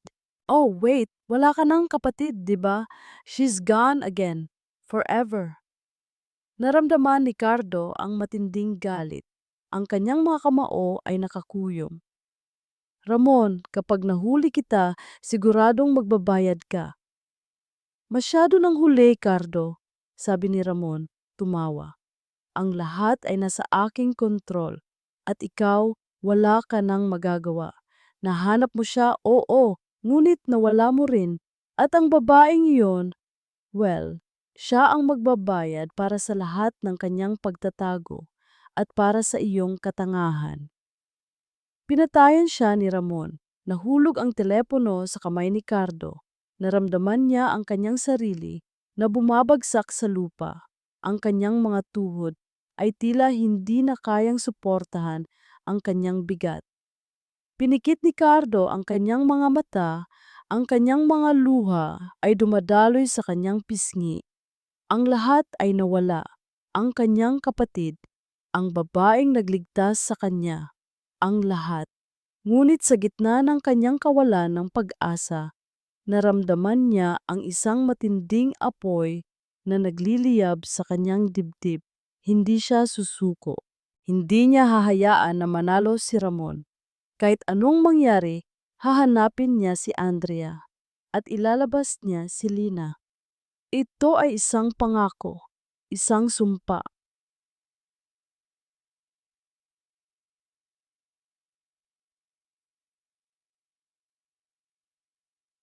Ang lamig ng rehas at amoy ng pagkabulok ang bumati kay Lena sa kanyang selda. Ngunit ang pinakamalamig ay ang pakiramdam ng kawalan. Nawala si Andy. Muling nawala ang kanyang maliit na anghel. Napayakap si Lena sa kanyang sarili, ang kanyang mga mata ay nananatili sa madilim na sulok ng selda. Pilit niyang pinipigilan ang pagluha. Hindi siya maaaring sumuko. Hindi niya hahayaan na manalo si Ramon. Narinig niya ang mga salita ni Sir Cardo, ang kanyang sigaw na hahanapin niya si Andy at ilalabas siya rito. Hindi niya alam kung totoo iyon, ngunit kailangan niyang maniwala para kay Andy, para kay Ana. Ana, patawarin mo ako, ate. Hindi ko siya naprotektahan. Ngunit hindi pa huli ang lahat. Kailangan niyang maging matatag. Kailangan niyang mag-isip. Sinubukan niyang alalahanin ang lahat ng sinabi ni Ana tungkol kay Ramon. Ang mga lihim, ang mga banta, ang mga lugar. Isang matandang bahay, isang lumang bodega. Isang lugar na binanggit ni Ramon noon na akala niya ay walang kwenta. Isang lugar na sinabi ni Ana na pinagtataguan ng mga sikreto. Ngunit isang oras ang lumipas, 2 oras. Ang bawat tibok ng kanyang puso ay para kay Andy. Biglang bumukas ang pinto ng kanyang selda. Pumasok ang isang bantay na may kasamang 2 pulis. Lena Santos, may bisita ka, sabi ng bantay. Nagulat si Lena. Bisita? Sino? Pagdating niya sa visitation room, nakita niya si Sir Cardo nakaupo sa kabilang panig ng salamin. Ang kanyang muka ay seryoso, ngunit ang kanyang mga mata ay puno ng determinasyon. Sa kanyang tabi ay may nakaupo na isang matandang lalaki na tila isang abogado. Agad na lumabas ang mga luha sa mga mata ni Lena. Sir Cardo! Kinuha ni Cardo ang telepono. Lena, paumanhin sa nangyari. Pero huwag kang mag-alala, ilalabas kita rito at hahanapin natin si Andrea. Nasaan po si Andy, sir? Ayos lang po ba siya? Tanong ni Lena, ang kanyang boses ay nanginginig. Huwag kang mag-alala, Lena. Nakikita namin siya. Alam namin kung nasaan siya. Sabi ni Cardo, ang kanyang mga salita ay nagbigay ng kaunting pag-asa sa puso ni Lena. Kailangan mong maging matapang. Kailangan nating bumbalik ang lahat. Naramdaman ni Lena ang init sa kanyang dibdib.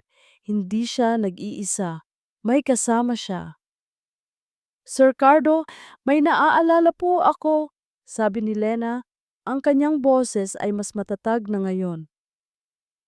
Naaalala ko po ang isang lumang lugar na binanggit ni Ramon kay Ana. Isang lumang villa sa labas ng syudad. Sabi po ni Ana, doon niya itinago ang mga sikreto niya. Napakapit si Cardo sa telepono. Isang lumang villa? Sa labas ng syudad? Mayroon ka bang eksaktong lokasyon? Wala po akong eksaktong lokasyon, sir, pero naaalala ko po na mayroon doong malaking puno ng akasya sa harap. At may lumang balon, sabi ni Lena, pilit na inaalala ang mga detalye. Sinulat ni Cardo ang lahat ng sinabi ni Lena. Ang kanyang muka ay puno ng konsentrasyon. Salamat, Lena. Malaking tulong ito, sabi ni Cardo, ang kanyang boses ay puno ng pasasalamat. Magtiwala ka lang sa akin, ilalabas kita rito at hahanapin natin si Andrea.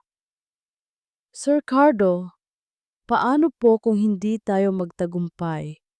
Tanong ni Lena, ang takot ay bumabalik. Hindi, hindi tayo susuko, Lena, sabi ni Cardo. Ang kanyang mga mata ay puno ng determinasyon. Hahanapin natin si Andrea at hahayaan nating magbayad si Ramon sa lahat ng kanyang ginawa. Ang mga salita ni Cardo ay nagbigay ng lakas kay Lena. Alam niyang hindi ito madali, ngunit mayroon siyang kakampi. At ang kakamping iyon ay matapang. Matapos ang maikling pagbisita, dinala muli si Lena sa kanyang selda. Ngunit sa pagkakataong ito, hindi na siya nag-iisa. Mayroon siyang pag-asa. Samantala, sa labas, si Cardo ay abala sa pagpaplano. Tinawagan niya ang kanyang pinagkakatiwalaang mga tauhan, ang kanyang mga bodyguard at ang ilang matapat na pulis na kakilala niya. Ibinigay niya ang mga detalye ng lokasyon na sinabi ni Lina. Kailangan nating maging mabilis at maingat, sabi ni Cardo sa kanyang mga tauhan. Si Ramon ay mapanganib, hindi siya magpapatalo ng madali. Ngunit kailangan nating iligtas si Andrea at kailanganan nating bumbalik si Lena. Sa madilim na gabi, tahimik na humarurot ang ilang sasakyan patungo sa labas ng syudad. Si Cardo, na nasa unahan ay may hawak na baril. Ang kanyang mukha ay puno ng matinding determinasyon. Ang kanyang puso ay kumakabog ng malakas. Ito ay isang misyon. Isang laban para sa kanyang pamilya. Habang papalapit sila sa lumang villa, nakita nila ang malaking puno ng akasya at ang lumang balon. Eksakto, nagpreno ang mga sasakyan. Bumaba si Cardo at ang kanyang mga tauhan, maingat na kumikilos sa dilim. Ang lumang villa ay tila nakatayo ng tahimik, ngunit alam ni Cardo na sa loob nito nagtatago ang mga lihim at ang kanyang kapatid.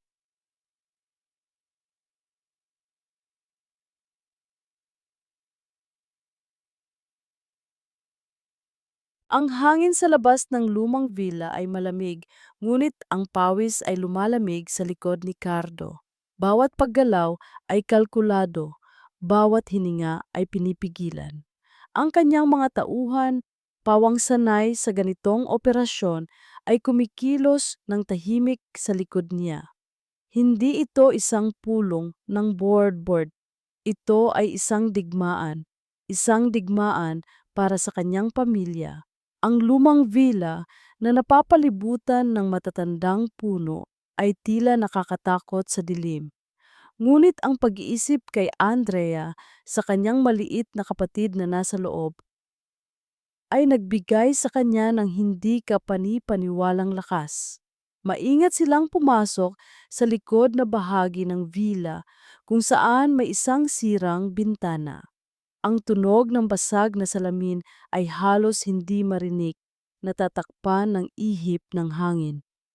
Lumusot sila sa loob, ang bawat isa ay may hawak na baril, handa sa anumang mangyari. Ang loob ng villa ay madilim at puno ng alikabok na tila matagal nang walang nakatira. Ngunit may naririnig siyang mahinang tunog, mga yabag. Clear, pabulong na sabi ng isa sa kanyang tauhan. Tahimik silang umakyat sa hagdanan. Ang puso ni Cardo ay kumakabog ng napakabilis.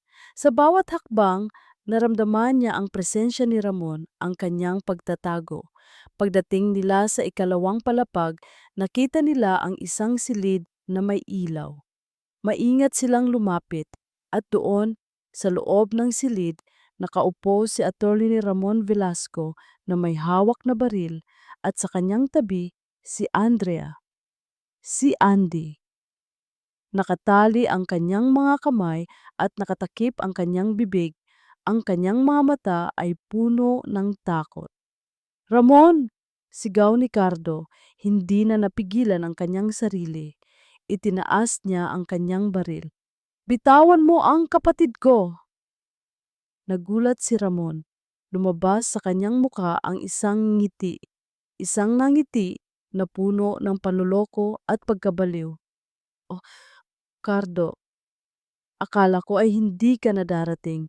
Welcome sa aking munting pugad. Anong ginawa mo sa kanya, Ramon? Bakit mo siya ginagawaan ng ganyan? Tanong ni Cardo, ang kanyang boses ay puno ng galit. Kailangan ko lang protektahan ang aking sarili, Cardo, sabi ni Ramon, tumawa. Hindi mo ba alam, ang lahat ng kayamanan ng pamilya Alcantara ay nakapangalan kay Andrea. Kung mawawala siya, lahat ng iyon ay sa akin. Matagal ko nang pinaplano ito, simula pa lang nang malaman ko ang testamento ng iyong mga magulang. Isang matinding galit ang gumapang sa dibdib ni Cardo. Kaya pinatay mo ang kapatid ni Lena, kaya pinagtangkaan mong sunugin ang sasakyan, ikaw ang may pakana ng lahat. Oo, Cardo, ako, sabi ni Ramon, ang kanyang mga mata ay naniningkit. Ang tanga ng kapatid ni Lena, akala niya matatalo niya ako, pero hindi. Hindi niya ako kayang talunin, at ikaw din. Bigla, lumabas si Bianca Roxas mula sa isang sulok ng silid. Ang kanyang muka ay puno ng takot at pagkabigla. Ramon, anong ginagawa mo? Bakit mo sinasabi ang lahat sa kanya? Napalingon si Cardo kay Bianca. Bianca, anong ginagawa mo dito? Cardo, hindi ko sinasadya. Umiiyak na, sabi ni Bianca, pilit na lumalapit kay Cardo. Hindi ko alam ang lahat ng ito. Pinilit lang ako ni Ramon. Nagsisinungaling ka, Bianca. Sabi ni Cardo, ang kanyang boses ay matigas. Alam kong may kinalaman ka sa lahat ng ito. Alam kong kinukonsinti mo si Ramon.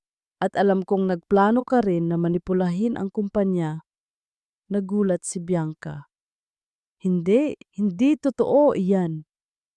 O ba, Bianca, huwag ka nang magpanggap. Sabi ni Ramon, tumawa. Alam kong alam mo ang lahat. At alam ko ring nakikinabang ka sa lahat ng ginagawa ko. Hindi ba't binibigyan kita ng porsyento sa bawat transaksyon na aking kinukonsinti? Namutla ang muka ni Bianca. Hindi siya makasagot. Ang lahat ng kanyang lihim ay nabunyag na. Ngayon, Cardo, oras na para tapusin ang lahat, sabi ni Ramon. Itinaas ang kanyang baril at itinutok kay Andrea. Isang maling galaw at babarilin ko ang iyong kapatid. Isang matinding kaba ang naramdaman ni Cardo. Ngunit hindi siya susuko. Huwag mong gagawin iyan, Ramon. Cardo, sa tingin mo matatakot ako sa iyo? Tanong ni Ramon, tumawa. Wala na akong pakialam sa buhay ko. Wala na akong mawawala. Bigla, mula sa likuran, isang anino ang lumabas. Isang babae, si Lena. Hawak niya ang isang tubo at sa isang mabilis na galaw pinukpok niya ang ulo ng isa sa mga tauhan ni Ramon. Lena! Sigaw ni Cardo, nagulat. Sir Cardo, nakatakas po ako, sabi ni Lena. Ang kanyang mga mata ay puno ng determinasyon. Huwag kang mag-alala, tutulungan kita. Nagulat si Ramon. Paano ka nakatakas? Imposible. Maraming bagay ang imposible, Ramon, sabi ni Lena. Ang kanyang boses ay matigas. Pero may isang bagay na hindi imposible, ang pagmamahal ng isang pamilya. Nagsimula ang isang matinding labanan. Si Cardo at ang kanyang mga tauhan ay nakikipaglaban sa mga tauhan ni Ramon. Si Lena naman, kahit walang baril, ay ginamit ang kanyang lakas at tapang upang lumaban. Sa gitna ng kaguluhan, sinubukan ni Ramon na tumakas. Ngunit hinabol siya ni Cardo. Nagkaroon sila ng isang matinding komprontasyon. Hindi ka makakatakas, Ramon, sigaw ni Cardo. Ang kanyang boses ay puno ng galit. Sa tingin mo, susuko ako? Hindi kailanman, sabi ni Ramon, pilit na lumaban. Sa isang pagkakataon, nakita ni Cardo ang isang pagkakataon. Kinuha niya ang kanyang baril at itinutok kay Ramon. Sumuko ko ka, Ramon! Kung hindi, babarilin kita! Ngunit bago pa makabaril si Cardo, isang matinding tunog ang narinig. Bumagsak si Ramon sa lupa. Nakita niya si Lena na may hawak na isang basag na vase na ipinukpok niya sa ulo ni Ramon. Ayos ka lang ba, Sir Cardo? Tanong ni Lena, ang kanyang muka ay puno ng pag-aalala. Ngumiti si Cardo. Ayos lang ako, Lena, salamat. Sa wakas, natapos ang labanan. Ang mga tauhan ni Ramon ay napatumba. Si Ramon mismo ay nakahandusay sa lupa, walang malay. Nagmamadali si Cardo patungo kay Andrea. Kinalagan niya ang tali at niyakap niya ang kanyang kapatid. Andrea, okay ka na ba? Ayos ka lang ba? Umiiyak si Andrea. Kuya Cardo, natakot po ako. Niyakap ni Cardo si Andrea ng mahigpit, ang kanyang mga luha ay dumadaloy. Ang kanyang maliit na kapatid ay ligtas na. Pagkatapos lumapit si Lena, niyakap niya si Andrea. Andy ko, ayos ka na ba? Ligtas ka na. Niyakap ni Andrea si Lena. Umiiyak. Ang tatlo ay nagkayakapan. Ang kanilang mga luha ay nagsama-sama. Ang kanilang pamilya, buo na, ngunit ang lahat ay hindi pa tapos.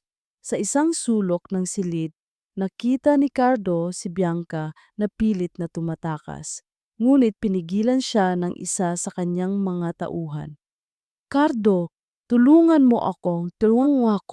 Hindi ko sinasadya ang lahat ng ito. Sigaw ni Bianca. Ang kanyang mukha ay puno ng takot. Hindi ka na makakatakas, Bianca. Sabi ni Cardo, ang kanyang boses ay malamig.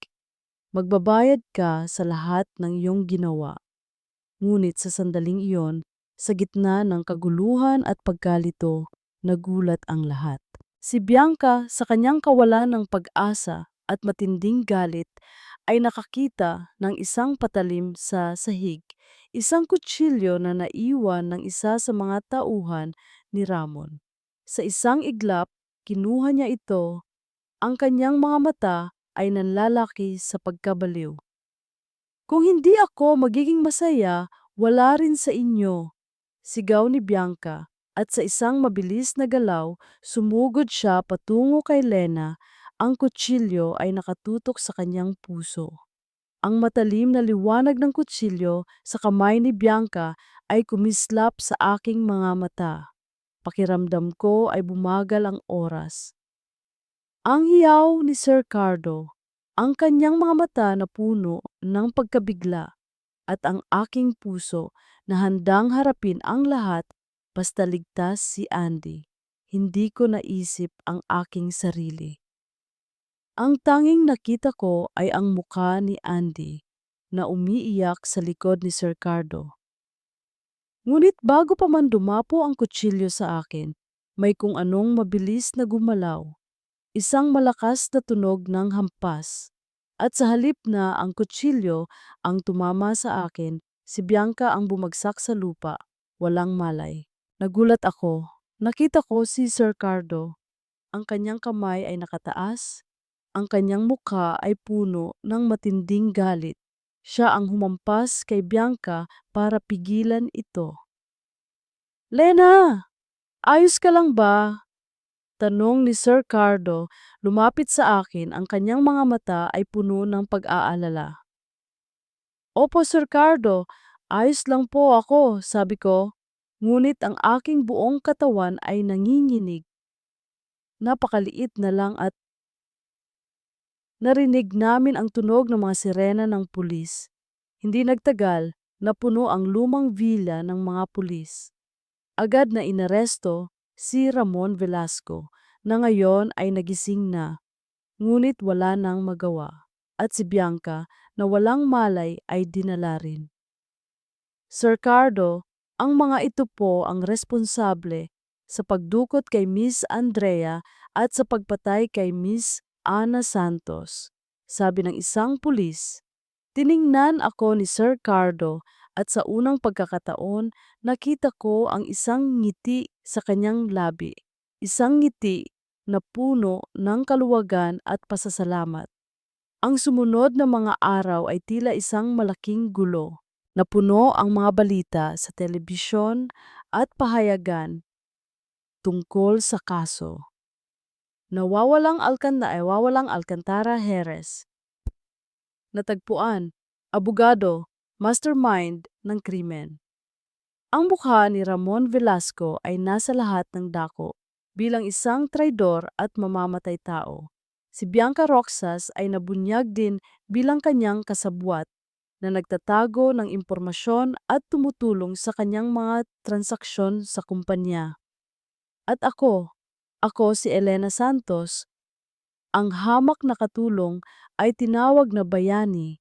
Ang aking mukha ay nasa mga pahayagan, ang aking kwento ay narinig ng buong bansa. Ang aking pagtatago kay Andy, ang aking pagmamahal, ang aking pagpupumilit na iligtas siya, lahat ay naging bahagi ng kwento. Isang linggo pagkatapos ng insidente, nagkaroon ng press conference ang pamilya Alcantara. Nakaupo ako sa tabi ni Sir Cardo at sa aking kandungan si Andy. Ngayon ay tinatawag na siyang Andrea. Ang kanyang mga mata ay mas masaya at ang kanyang ngiti ay mas maliwanag. Nais kong magpasalamat sa publiko sa kanilang pagsuporta. Sabi ni Sir Cardo, ang kanyang boses ay matatag at puno ng emosyon. At higit sa lahat, nais kong magpasalamat kay Elena Santos. Napatingin ako sa kanya. Si Elena Santos ay hindi lamang isang katulong. Siya ang aking bayani. Siya ang nagligtas sa aking kapatid, si Andrea, na matagal nang nawawala. Siya ang nagbigay ng kanyang buong buhay upang protektahan si Andrea. At para doon, magpakailanman akong magpapasalamat sa kanya. Sabi ni Sir Cardo, ang kanyang mga mata ay puno ng paghanga. Pinatunayan niya na ang tunay na pagmamahal at katapatan ay walang pinipiling estado sa buhay. Naramdaman ko ang pag-init ng aking pisngi. Ang lahat ng kahihiyan na naramdaman ko noon ay tila nawala na. Ang aking pangalan ay nalinis. Ang aking pagmamahal kay Andy ay kinilala. Pagkatapos ng press conference, bumalik kami sa mansyon. Ang mansyon ay tila mas maliwanag ngayon, mas puno ng buhay. Ang mga bulaklak sa hardin ay mas matingkad at ang sikat ng araw ay mas mainit. Nasa sala kami, si Andrea ay naglalaro sa gitna ng silid habang ako at si Sir Cardo ay nakaupo sa sofa. "Lena," sabi ni Sir Cardo, ang kanyang boses ay malumanay. Gusto ko lang sabihin, salamat, salamat sa lahat. Wala po iyon, Sir Cardo. Sabi ko, yumuko. Masaya po ako na ligtas na si Andy. At masaya po ako na nakita niyo na siya.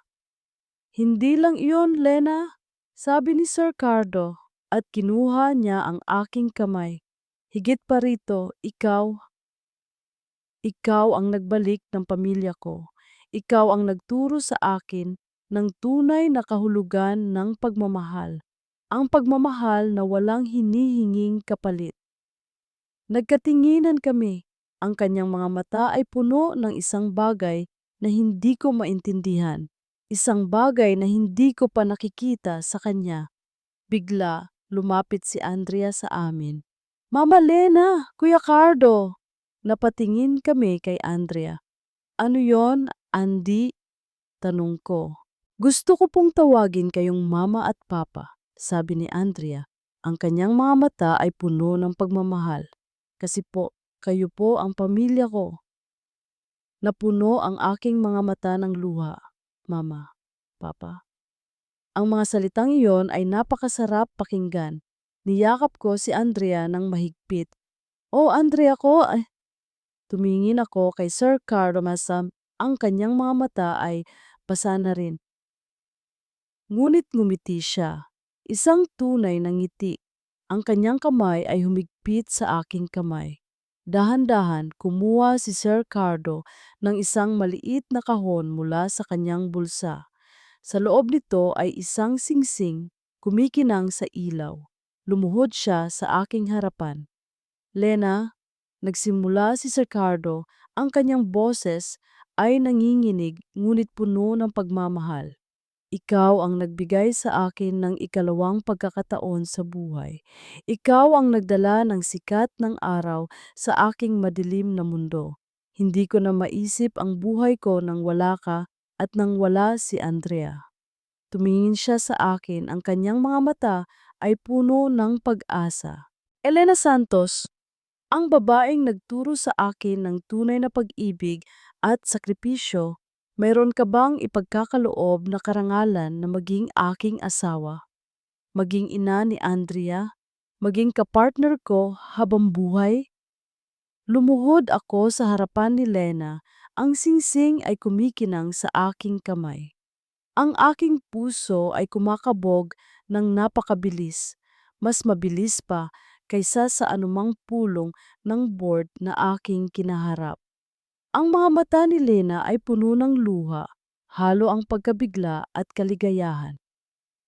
Lena, ulit ko, ang aking boses ay nanginginig. Ang kanyang sagot ang magpapasya sa lahat.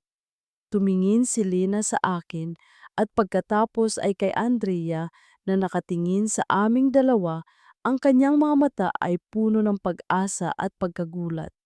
Dahan-dahan, ngumiti si Lena, isang tunay at malalim na ngiti. Opo, Sir Cardo. Opo, napakagaan ng aking pakiramdam. Agad akong tumayo at niyakap siya ng mahigpit, halos hindi ko na siya pinapakawalan. Ang aming mga luha ay nagsama-sama. Ang aking mundo, na dati ay madilim at puno ng pagdududa, ay napuno na ngayon ng liwanag. Lumapit si Andrea, niyakap kaming dalawa. Yehey! May mama at papa na po ako. Tumawa kami, ang aming mga puso ay puno ng kaligayahan. Ito ang pamilya na matagal kong pinangarap. Ngunit hindi ko inaasahan na matatagpuan sa ganitong paraan. Ang aming kasal ay isang simple, ngunit napakagandang seremonya, walang marangyang selebrasyon. Tanging ang mga taong malalapit sa amin, ang ilang matapat na kaibigan at ang mga tauhan na nagtiwala sa akin. Nagsuot si Lena ng isang puting damit na simple ngunit napakaganda at ang kanyang ngiti ay mas maliwanag pa kaysa sa araw. Si Andrea, na ngayon ay tinatawag ng Andrea Alcantara, ay ang aming flower girl, masayang naglalakad sa harap namin. Sa altar nang tiningnan ko si Lena, hindi ko na nakita ang katulong na puno ng takot at kahihiyan. Nakita ko ang isang babaeng matapang, matapat, at puno ng pagmamahal. Ang babaeng nagturo sa akin ng tunay na kahulugan ng pamilya at sakripisyo. "I do," sabi niya. Ang kanyang tinig ay malinaw at puno ng pagmamahal. At sa mga salitang iyon, naramdaman ko na ang aking buhay ay ganap ng buo. Ang sumunod na mga buwan ay napuno ng pagpapagaling at pagbabago. Si Ramon Velasco at Bianca Roxas ay kapwa na hatulan at binigyan ng mabigat na parusa. Ang kanilang mga kasinungalingan at kasamaan ay nabunyag sa buong bansa at ang hustisya ay natupad. Si Andrea ay unti-unting bumalik sa pagiging isang masayahin at mapaglarong bata. Tinawag niya si Lena na Mama Lena at ako naman ay Papa Cardo at bawat tawag niya ay parang musika sa aming mga tenga. Lumipas ang takot sa kanyang mga mata at napalitan ito ng liwanag at pag-asa. Para naman kay Lena, hindi na siya ang dating katulong. Siya ay si Mrs. Elena Alcantara. Ngunit nanatili siyang mapagpakumbaba at mapagmahal. Ang kanyang pagmamahal sa akin at kay Andrea ay walang hanggan, at ang kanyang kaligayahan ay nagbigay ng kulay sa aming tahanan. Isang hapon, nakaupo kami sa hardin. Si Lena ay nakasandal sa aking balikat, habang pinapanood namin si Andrea na masayang naglalaro sa ilalim ng malaking puno ng akasya. Ang hangin ay malamig at ang araw ay dahan-dahang lumulubog. "Hindi ko inaasahan na magiging ganito ang buhay ko, Lena," sabi ko, hinaplos ang kanyang kamay. "Akala ko ang lahat ay tungkol sa kapangyarihan at pera, ngunit ngayon nalaman ko na ang tunay na kayamanan ay ang pamilya." Ngumit ngumiti si Lena. "Ako rin, Cardo. Akala ko magpakailanman akong magtatago at mag-iisa, ngunit ikaw ang nagbigay sa akin ng tapang." At si Andrea, siya ang nagbigay ng dahilan para lumaban. Hinalikan ko ang noo ni Lena. "Mahal kita, Elena Santos Alcantara." "Mahal din kita, Ricardo Alcantara." Tugon niya, ang kanyang mga mata ay puno ng pagmamahal. Tumingin kami kay Andrea. Ang kanyang tawa ay umalingaw-ngaw sa hardin, isang tunog na puno ng kaligayahan. Ang aming kwento ay hindi nagsimula sa isang fairy tale. Nagsimula ito sa pagdududa, sakit at mga lihim. Ngunit sa huli, ang pagmamahal, katapatan at kapatawaran ang nagbigay daan sa isang bagong simula. Ang aking pamilya ay hindi perpekto, ngunit ito ay totoo, at yon ang pinakamahalaga. Ang buhay ay puno ng sorpresa, ng mga pagsubok at ng mga himala. At minsan, ang mga pinakadakilang himala ay matatagpuan sa mga pinakahindi inaasahang lugar, sa mga pinakahindi inaasahang tao. Ang pag-ibig ay hindi pinipili ang estado sa buhay. Ito ay pinipili ang puso na may kakayahang magmahal, magpatawad, at magsakripisyo. At sa dulo, ang katapatan at pag-asa ang siyang magdadala sa atin sa isang walang hanggang pag-ibig.